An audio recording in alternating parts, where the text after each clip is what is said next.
Today, we're gonna go over the top 5 tools that you should get when you start woodworking. These are the top 5 I started with.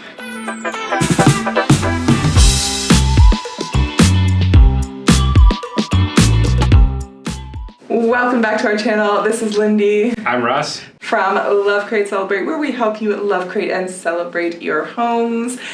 We have been asked, specifically Russell has been asked this question more times than I can count. So today we're gonna go over how I have such a nice beard. Yeah.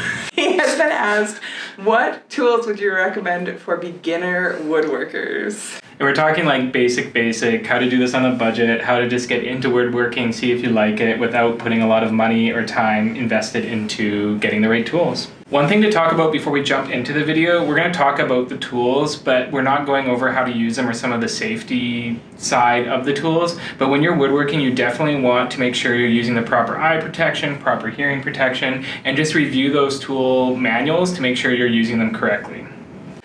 So all the tools we talk about will be linked in the description if you're wondering what we're recommending after this. So let's jump into the first tool, which is a drill and/or driver. So we say and or because when you buy these, they usually come in a 2-pack, but if you're trying to really save money, you can probably get away with just the drill to start. Most of you know drills and drivers are essential for almost every DIY and home renovation project. If you don't have one, highly recommended as your first tool. Basically, a drill is for drilling or burrowing, I was gonna say. Basically, a drill is for boring or drilling holes into the wood, and a driver is for driving your hardware into the wood, potentially after you put a hole through. Quick differences to start. A drill has a chuck that you can put a whole assortment of different bits and diameter of bits in. Drills are really useful for drilling, boring through wood, metal, MDF, those kind of materials, and they can also be used for mixing, thin set, grout, paint, all those kind of things. Because they have the adjustable collar and you can fit different diameter shafts in, you have a whole assortment of attachments or pieces you can use with the drill. Whereas impacts really shine just with installing screws because they have a torquier setup, so they're really good at driving them and getting a nice tight fit between the two pieces after they're screwed together. A drill can also install screws, and an impact driver, you can find drill bit kits for them, but they're the best at their specific task. So if you're very conscious of your budget, you can get away with just having the drill because you can use it as a driver as well, but it can get more complicated when you're doing things like pilot holes and you have to use it as a drill and then a driver 2 seconds later, or making pocket holes, things like that. Then it's handy to have both tools, that one is set up with the drill bit, one set up with the driver bit, and you can just grab each tool without having to change the bits. Yeah. The next tool in our top 5 tools for beginners is the Orbital Sander. If you want to be able to create a nice smooth finish with any kind of woodworking, you need to have a sander.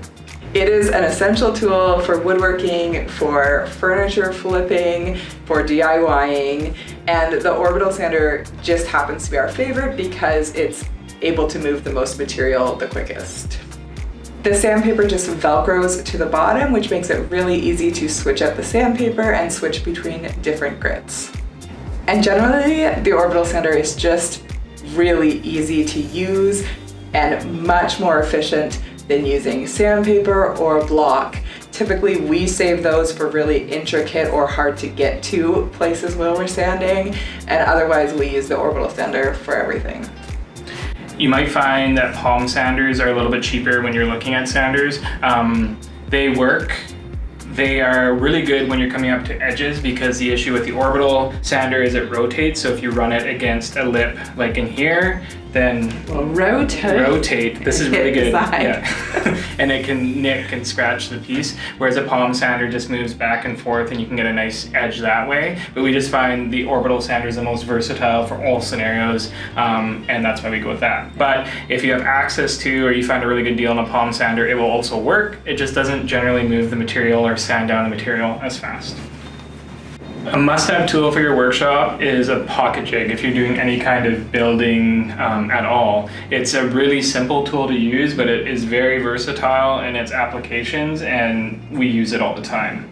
Right now we have the Craig 720 pocket hole jig, and it's great because it can fit all sizes of materials, and it's super simple to use. Basically what the Craig jig does is allows you to line up your board perfectly, drill a beautiful hole into the face of your board, remove that board, line it up to the one you're attaching to, and you can drill a screw into that will attach the two boards perfectly with a nice concealed joint. You're piloting a hole and you're having it go at a bit of an angle so that it's not just putting the screw into end grain, you're getting a bit of a face grain, which, I mean, that sounds all complicated, but ultimately you're just getting a stronger and better connection between the two pieces of wood that you're attaching together. So the nice thing about a pocket hole joint too is as long as your cuts are true, so that your cuts are square and parallel to each other, you'll have a perfect 90-degree corner every time. Or you can also do mitered cuts and then have like a perfect 45 or 135-degree angle depending on what cut you use. So that is also another bonus, is having those nice consistent angles. And if you wanted, Craig also makes little plugs that you can put in to close off that are the exact same shape as the hole you created with the Craig jig. Yeah, but most of the time you can plan out your holes and your project so that all the holes are concealed on the underside or inside faces of the pieces, which is really nice. The reason we like the Craig jig is because it gives you quick, precise holes in joinery when you're working on a piece. And it's repeatable, which is really nice. Once you have your jig set to the thickness of the material you're working with, you can just keep drilling and adding pocket holes. Another tool that we think is essential for beginner woodworkers is the brad nailer. The brad nailer is for quickly nailing in small pieces of wood. So we've used this on lots of projects like baseboards and trim, decorative feature walls like slat walls, board and batten, and also you can use it on small woodworking projects like birdhouses or some of the smaller dollar store DIYs that I've done. I find too it's good with the woodworking projects, it's not that the brad nail itself is a tight mechanical joint, it's that it allows you to glue up something and hold it while the glue dries, while leaving a small little pinhole that requires minimal patching. And you may ask why Brad gets his own nailer, but we don't really know why. Sooner or later, maybe I'll find a Russ nailer or Lindy nailer. But if you're getting into any kind of woodworking, honestly, the brad nail is just fun to use. It's really easy to use, really easy to switch the nails out to different sizes, whatever you need. And it's just fun because a lot of fun finishing projects are done with the brad nailer. Yeah. So the final tool in our top 5 list is going to be a circular saw. This is going to be something that you're going to use before you get a table saw or miter saw. I'm not saying it's the best tool for the job, but it is the most affordable tool for the job. You can use it in a bunch of different applications, and it's quick and easy and compact to haul around. So what you're going to use a circular saw for? Well, you're going to use it to rip down big sheets of plywood. So you take like a 4x8 sheet and you can turn it into smaller pieces that you'd use to make like a vanity or a bookshelf out of. You can use it to cut down dimensional lumber to length. You can use it to add miters to plywood or dimensional lumber on the ends. There is a bunch of uses, and it's nice because it's compact and fairly easy to use. One thing that we would recommend to go with the circular saw is a guide. Having a nice straight edge guide is really easy to attach to a large piece of wood and helps keep your saw true, because trying to do a cut that's long freehand is never going to go the way you want it to. So having the guide there will really help with doing any of those larger cuts. And the guides are pretty affordable. You can also, if you don't have a guide or don't want to purchase one, you can just use a piece of 2x4 or something, making sure that it's straight, but you can, or level. You can clamp those down on your wood and use those to keep your saw straight as well. So in cutting long pieces and using a guide like that, your circular saw is sort of acting as a table saw without the table surface. Yeah. And in being able to cut the small ends off of boards, is kind of acting like a miter saw. So you're kind of getting both of those saws in one tool, but your cuts will never be as precise as those tools because they were specifically designed for that. Another way too that you can complement your circular saw is to use a speed square, and you can use it with the 45 end to get you close to 45s. I'm not going to say they're going to be perfect, but it's a quick way to get close to a 45 without having a miter saw.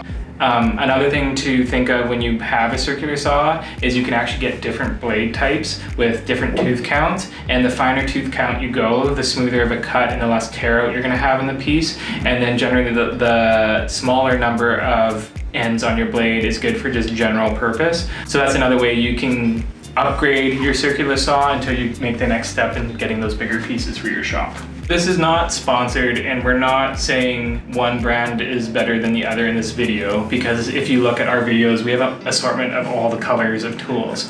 But there definitely is a DIY tool category, and then you're going to move to professional. So with tools, and when you're buying tools, there is going to be a bit of a price difference between different manufacturers, and that just relates to the quality of the tool. When you're starting out, I wouldn't spend a huge amount of money until you're sure you want to jump into the woodworking world. But once you know that woodworking's for you, then I highly recommend going with the quality tools, because that's a tool you're going to have for life.